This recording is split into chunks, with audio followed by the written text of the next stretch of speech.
Estamos aquí no Santuario da Virxe do Corpiño, en Lalín, e o meu nome é Eva e son membro da Cofradía da Virxe do Corpiño. No século VIII, neste lugar vivía un ermitaño e cando falleceu o seu corpo togouse incorrupto e os veciños do lugar construíronlle un monumento onde depositaron o seu corpo. No século XII, este lugar, que estaba totalmente olvidado en ruínas, un día uns nenos pastores subiron cos seus rebaños e formouselles unha gran tormenta. Entonces buscaron refuxio e metéronse no lugar onde estaba enterrado o corpo do ermitaño.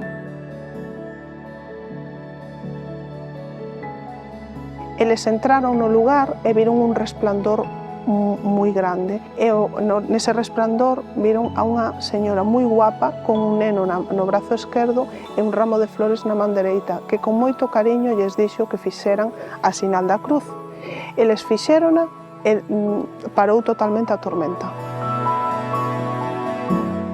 En días sucesivos, a Virxe segueuselle aparecendo aos nenos, solamente aos nenos. Entonces, o 24 de xunio, o párroco de San Pedro decidiu organizar unha procesión hasta o lugar. E ese día sí se lle apareceu a todo o pueblo e a máis aos nenos. Por eso, o día grande da celebración da Virxe do Corpiño é o 24 de xunio, coincidindo co aniversario da aparición a Virxe a todo o pueblo. Dende o pasado 23 de xunio do 2023 estamos en Ano Santo aquí no Corpiño. Durante este Ano Santo pódese ganar a indulxencia plenaria e o noso lema, o lema utilizado é hacer la señal de la cruz, que foron as palabras que lle dixo a Virxe aos nenos cando se lle apareceu. O Santuario do Corpiño está formado por diferentes grupos.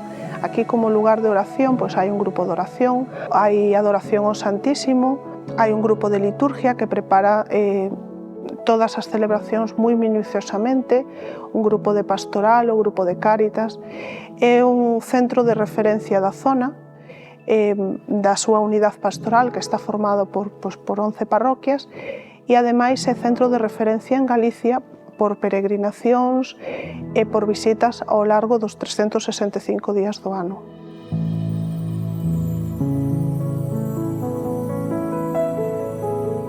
A Virxe díxolle aos pastores: «Haced la señal de la cruz».